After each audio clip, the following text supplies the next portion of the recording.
Hello friends, study with TG point में आपका स्वागत है। आज हम फिर से आपके सामने हिंदी ग्रामर के प्रीवियस क्वेश्चन का ये नेक्स्ट सेट लेकर आए हैं। आशा आपको पसंद आएगा। अगर आप चैनल पर नए हैं तो प्लीज़ चैनल को सब्सक्राइब कर लीजिए और साथ साथ बेल आइकन को भी प्रेस कर लीजिए ताकि नेक्स्ट जो भी वीडियोज़ आती हैं उन सबकी नोटिफिकेशन आपके पास टाइम टू टाइम पहुँचती रहे। हम जितने भी इसमें क्वेश्चन करते हैं ओवरऑल प्रीवियस से होते हैं और जो कि किसी भी टॉपिक से हो, चाहे वो संज्ञा हो, सर्वनाम हो, क्रिया हो, विशेषण हो, ओवरऑल टॉपिक्स को हम इसमें इंक्लूड करते हैं और जो भी हम क्वेश्चंस करते हैं ओवरऑल प्रैक्टिस फॉर्म में करते हैं और उसके जो भी कॉन्सेप्ट होते हैं साथ साथ हम क्लियर भी करते जाते हैं। इसलिए आइए शुरुआत करते हैं आज की इस सीरीज़ की। फटाफट हमें ये क्वेश्चंस करने हैं और जो भी क्वेश्चंस हम कर रहे हैं अगर उसमें कोई भी आपको संख्या को बढ़ाना है घटाना है तो प्लीज़ हमें कमेंट बॉक्स में ज़रूर से बताइएगा। सबसे पहले क्वेश्चन है जो कि हमारा साहित्य से रिलेटेड है। हिंदी साहित्य का सर्वप्रथम वर्गीकरण किसने किया था? हिंदी साहित्य का सर्वप्रथम वर्गीकरण जो कि रामचंद्र शुक्ल, नारायण मिश्र, जॉर्ज ग्रियर्सन या महावीर प्रसाद द्विवेदी। तो हिंदी साहित्य का सबसे पहले वर्गीकरण किया था ये किसने किया था? जॉर्ज ग्रियर्सन ने। तो हमारा ऑप्शन यहाँ चला जाएगा सी जो कि करेक्ट होगा। हिंदी साहित्य का वर्गीकरण सर्वप्रथम जॉर्ज ग्रियर्सन ने किया था। उसके पश्चात हिंदी साहित्य का वर्गीकरण काल के अनुसार होता है जो कि रामचंद्र शुक्ल, डॉक्टर राम कुमार वर्मा, प्रताप नारायण मिश्र और महावीर प्रसाद द्विवेदी जी ने भी किया था। लेकिन सबसे पहले हिंदी साहित्य का वर्गीकरण जॉर्ज ग्रियर्सन जी ने किया था। नेक्स्ट, हिंदी साहित्य के इतिहास के रचयिता कौन है? भारतेंदु हरीशचंद्र, आचार्य रामचंद्र शुक्ल, रामधारी सिंह दिनकर या महादेवी वर्मा। तो हिंदी साहित्य के रचयिता, इतिहास के रचयिता है आचार्य रामचंद्र शुक्ल। हमारा यह ऑप्शन जो कि बी करेक्ट हो जाएगा, आचार्य रामचंद्र शुक्ल जो कि हिंदी साहित्य के इतिहास के रचयिता कहे जाते हैं। नेक्स्ट, प्रयोजन शब्द का समानार्थी शब्द नहीं है। समानार्थी शब्द कौन से होते हैं? वे शब्द जो एक समान अर्थ को प्रकट करते हैं, यानी कि प्रयोजन से उसके अनेक अर्थ कौन कौन से निकलते हैं, उसी के जैसे उसी के उद्देश्य को पूर्ण करने वाले जो अर्थ होते हैं वही समानार्थी शब्द होते हैं। यहाँ पर हमारे ऑप्शंस हैं हेतु, उद्देश्य, नियोजन और लक्ष्य। तो प्रयोजन जो कि इसका समानार्थी शब्द नहीं है हमें बताना है, यानी कि हेतु हम कहते हैं किस प्रयोजन से आप यहाँ आए हैं, यानी कि किस काम के लिए आया है, ये भी हमारा प्रयोजन का समानार्थी होगा।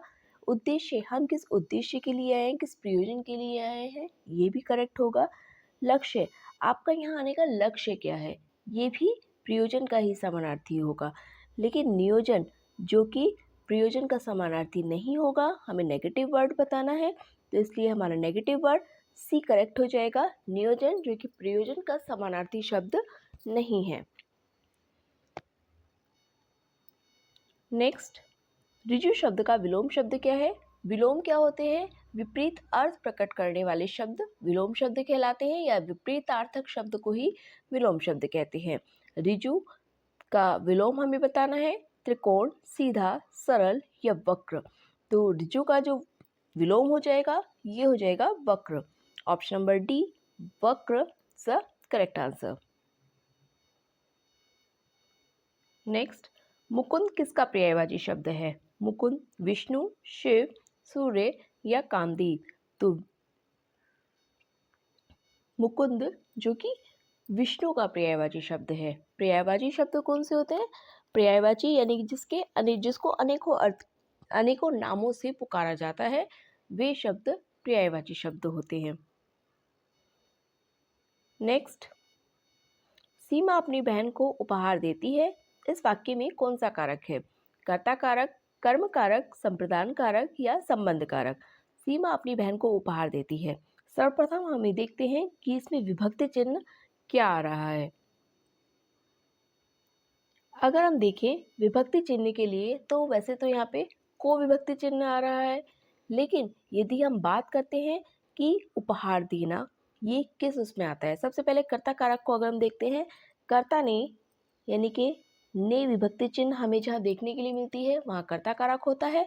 कर्म कारक यानी कि को विभक्ति चिन्ह, संप्रदान जो कि दान के अर्थ में प्रयोग किया जाता है, किसी को ऐसी चीज़ देना या कुछ उपहार देना, कुछ भोजन देना, ऐसी चीज़ देना, वस्त्र देना, ये सब दान के रूप में जहाँ आते हैं वहाँ संप्रदान कारक और संबंध कारक का,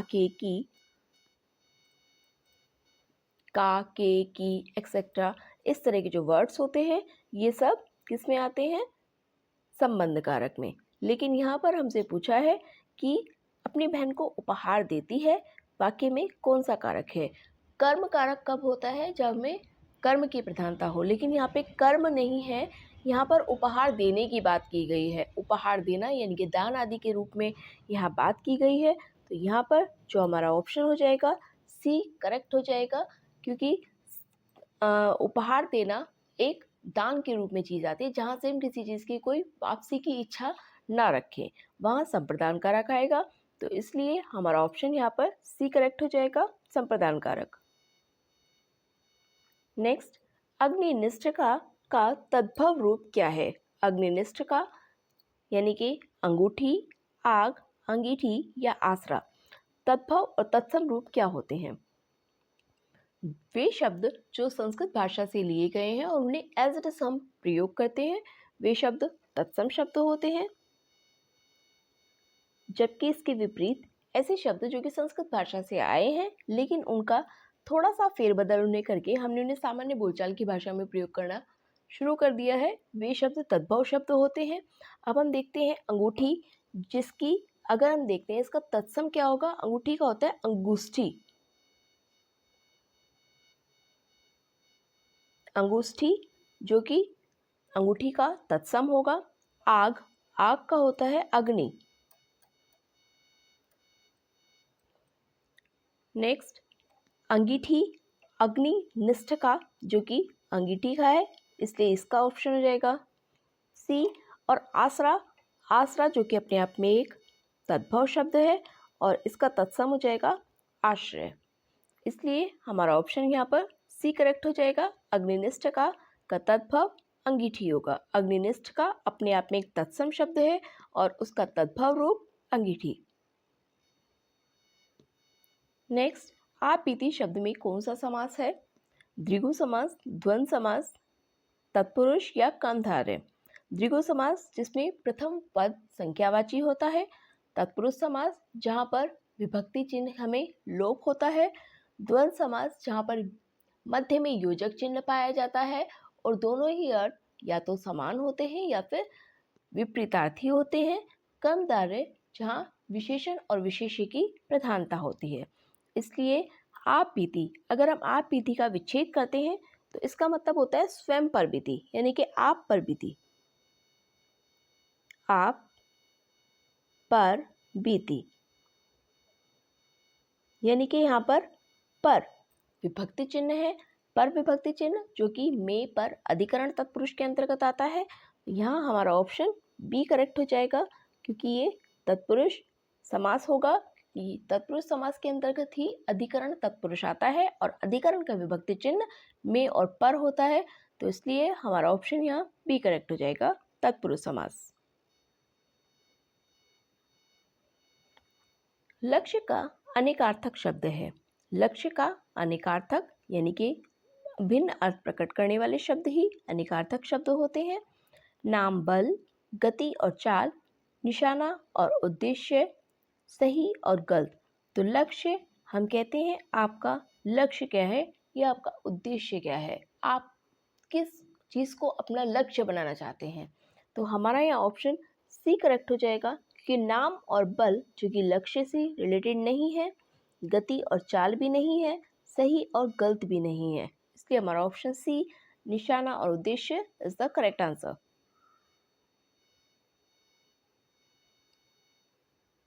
नेक्स्ट, जिसकी पूर्व से कोई आशा नहीं हो उसके लिए एक शब्द बताना है। प्रत्याशा, अप्रत्याशित, अपरिमेय या अनाहट। जिसकी पूर्व से कोई आशा नहीं हो, अप्रत्याशित, इसलिए हमारा ऑप्शन बी करेक्ट हो जाएगा, अप्रत्याशित यानी कि जिसकी पूर्व से कोई आशा नहीं की गई हो। नेक्स्ट, माथे पर बल पड़ना मुहावरे का सही अर्थ क्या है? सिर दर्द होना, पसंद करना, गुस्सा करना या असंतोष प्रकट करना। माथे पर बल पड़ना यानी कि असंतोष प्रकट करना। Option number D is the correct answer, असंतोष प्रकट करना। नेक्स्ट, निम्नलिखित में से कौन सा एक शब्द शुद्ध है? चांद, आंख, अंक और अंगना। वैसे तो हमें देखने में तो सभी करेक्ट लगते हैं, लेकिन जहाँ अनुस्वार और अनुनासिक ये दोनों ही चिन्ह ऐसे होते हैं कि इनकी अगर हम सही प्रयोग इनका नहीं करते हैं तो हमारा शब्द अशुद्ध हो जाता है। अब यहाँ देखें हम चांद और आंख। सबसे पहले हम देखते हैं कि ये जो चिन्ह होता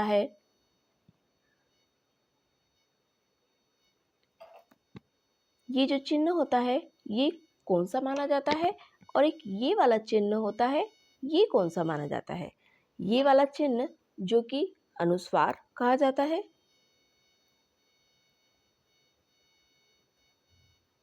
जबकि ये वाला चिन्ह अनुनासिक होता है।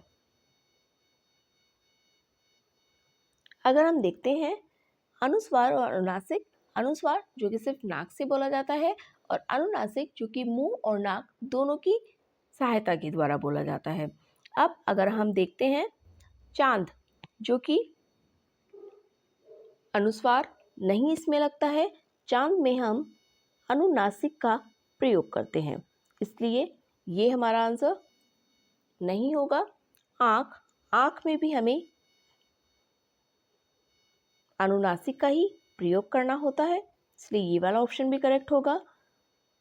अंक का अगर हम देखते हैं तो अंक अनुस्वार का प्रयोग किया जाता है, इसलिए ये वाला आंसर भी हमारा करेक्ट नहीं होगा।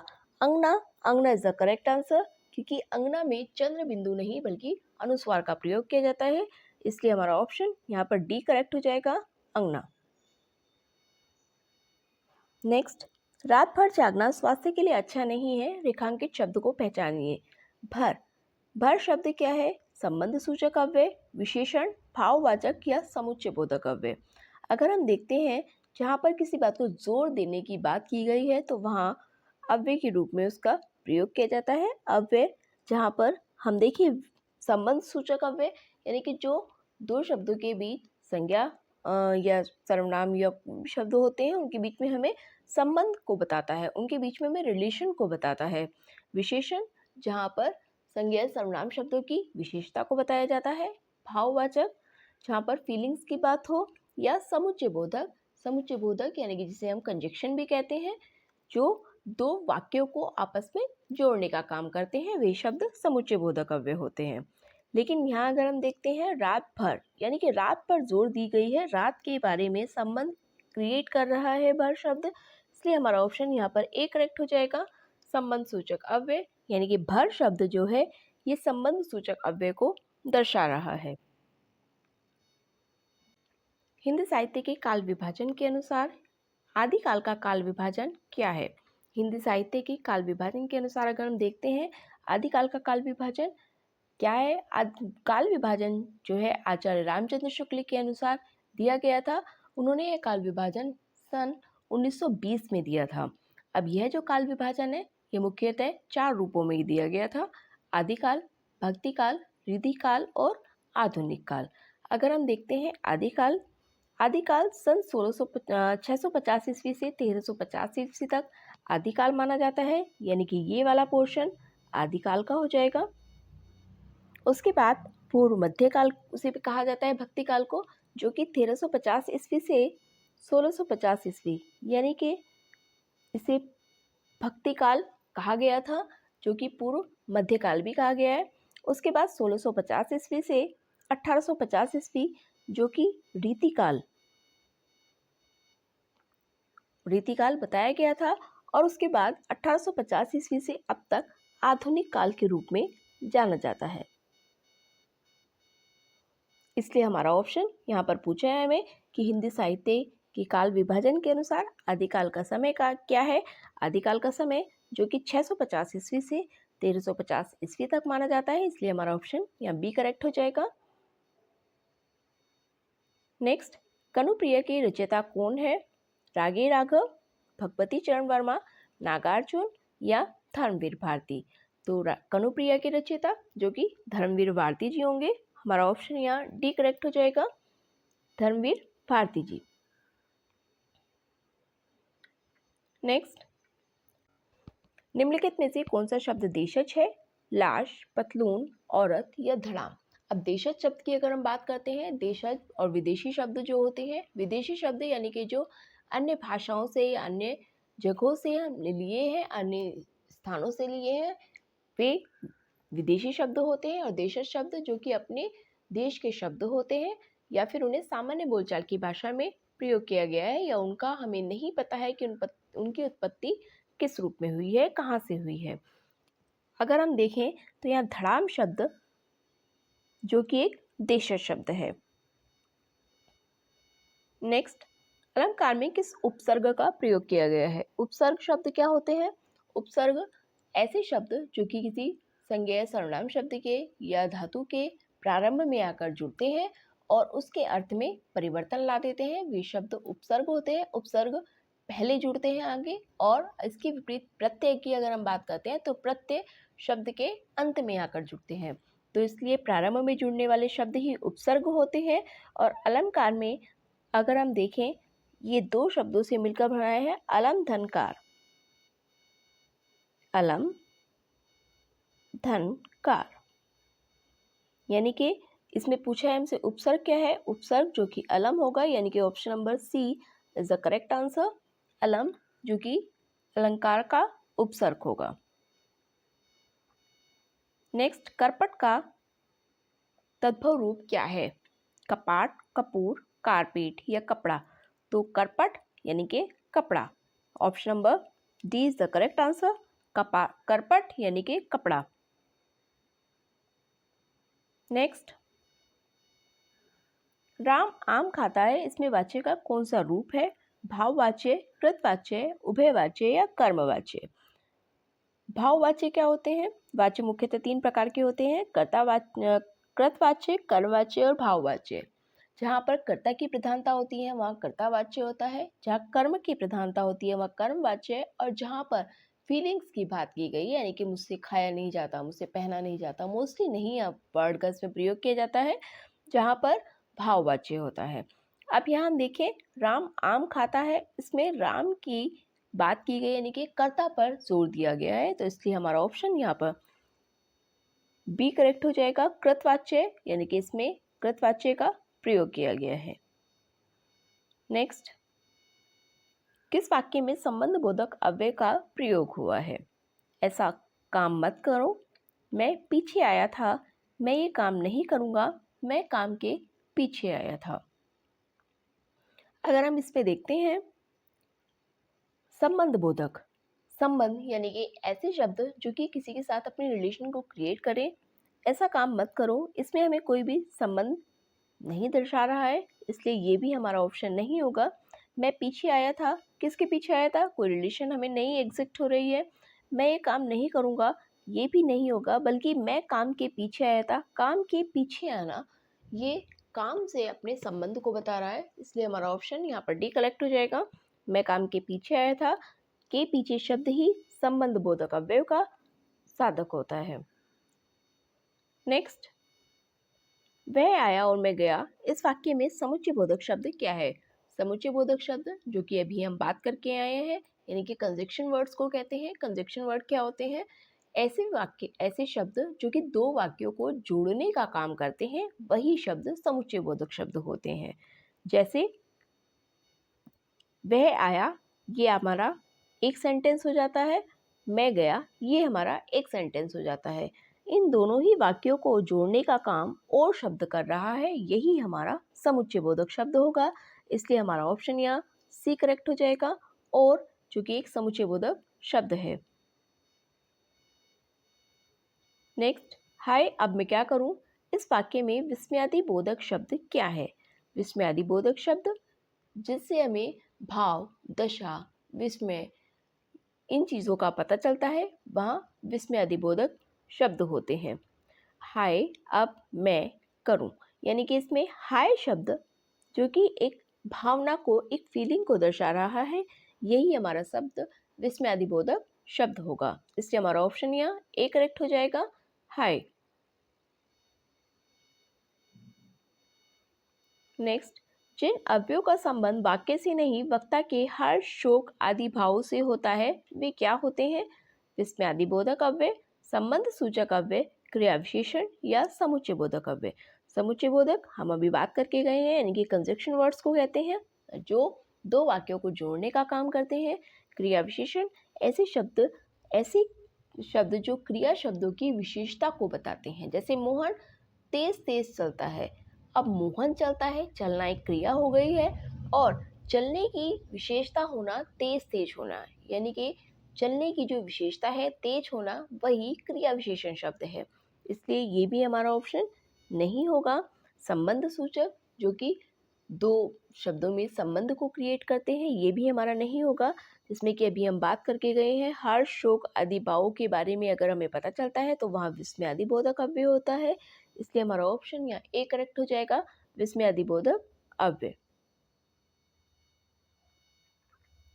नेक्स्ट, बतरस लालच लाल की मुरली धरी लुकाए, सो करे बहुनी हंसे, देन कहे नटी जाए। इसमें कौन सा रस है? करुण रस, संयोग श्रृंगार रस, वियोग श्रृंगार रस या वीर रस? तो यहाँ हमारा ऑप्शन जो कि संयोग श्रृंगार रस करेक्ट होगा, जिसका स्थायी भाव होता है रति यानी कि प्रेम। नेक्स्ट, उत्साह किस रस का स्थायी भाव है? हास्य, वीर, करुण या श्रृंगार? तो उत्साह जो कि वीर रस का स्थायी भाव है, इसलिए हमारा ऑप्शन यह भी करेक्ट हो जाएगा, उत्साह का स्थायी भाव वीर। नेक्स्ट, चौपाई छंद के प्रत्येक चरण में कितनी मात्राएं होती हैं? 24, 16, 13 या 11? चौपाई छंद के प्रत्येक चरण में कितनी? 16 मात्राएं होती हैं, इसलिए हमारा ऑप्शन यह भी करेक्ट हो जाएगा, 16 मात्राएं। चौपाई छंद के प्रत्येक चरण में 16 मात्राएं होती हैं। नेक्स्ट, निम्नलिखित में से किस वर्ण का मूल उच्चारण हिंदी में प्रचलित नहीं है? श, श्र, ओम या स? तो अगर हम देखें श, श्र और सा, ये तीनों ही हमारे व्यंजन के रूप में आते हैं, जबकि ओम कहने के लिए तो स्वर में आता है लेकिन इसका मूल उच्चारण नहीं होता है, क्योंकि ये एक फ्लुत स्वर के अंतर्गत आता है। इसलिए हमारा ऑप्शन यहाँ सी करेक्ट हो जाएगा, जो कि मूल उच्चारण हिंदी में इसका प्रचलित नहीं है, जो कि है हमारा ओम। नेक्स्ट, आचरण की सभ्यता किसका निबंध है? महावीर प्रसाद द्विवेदी, सरदार पूर्ण सिंह, रामचंद्र शुक्ल या माखनलाल द्विवेदी? तो इसका आंसर आपको हमें कमेंट बॉक्स में बताना है कि आचरण की सभ्यता किसका निबंध है। ये थे हमारे आज तक के क्वेश्चन। आशा आपको पसंद आए होंगे। अगर आप चैनल पर नए हैं तो प्लीज़ इस चैनल को ज़रूर सब्सक्राइब कर लीजिए और साथ साथ बेल आइकन को भी प्रेस कर लीजिए, ताकि नेक्स्ट जो भी वीडियोस आती हैं उन सब की नोटिफिकेशन टाइम टू टाइम आपके पास पहुंचती रहे। और जितने भी हम क्वेश्चंस करते हैं इसमें ओवरऑल प्रीवियस ईयर करते हैं, प्रैक्टिस फॉर्म में करते हैं। अपनी प्रैक्टिस को कंटिन्यू करने के लिए विद इन 15 मिनट्स में हम प्रैक्टिस सेट को कर लेते हैं। 15 मिनट्स के लिए आप प्लीज़ चैनल को ज़रूर से सब्सक्राइब कीजिएगा। मिलते हैं नेक्स्ट वीडियो में, तब तक के लिए थैंक यू।